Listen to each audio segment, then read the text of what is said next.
Sometimes we can read the Bible and it's really clear the message that God, through his prophets or through Jesus, is trying to give to us. There are other times it's really difficult to understand and discern that message. And yet there are times where the message is a challenge for us to understand, but yet when we work it out, we don't really feel we can take it up. And I think today's reading falls into that. Jesus has just sent out his 12 apostles, and he's talking about really what it means to follow him.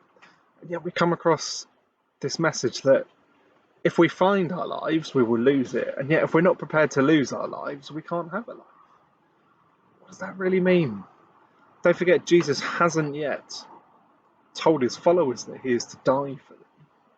We know that Jesus died for us, ultimately, for our sins, out of love, out of grace. And yet we too have to be prepared to take up our cross and to follow Jesus.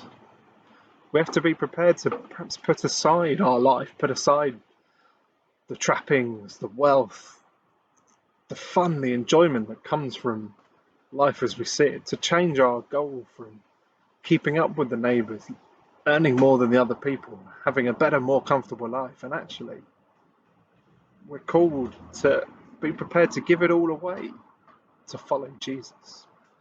Perhaps those of you who were in church this morning or have been able to catch up with Andrew's words online will realise that we're all a bunch of ragtag misfits.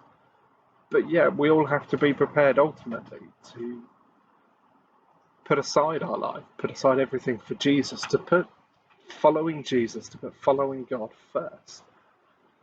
Surely that's the least we can do. You know, we've freely been given grace through God that our sins can be forgiven, not because we deserve it.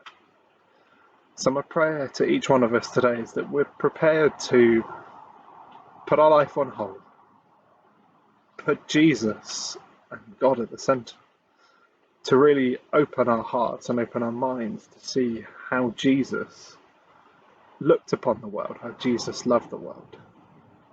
And who knows, it will be a better place.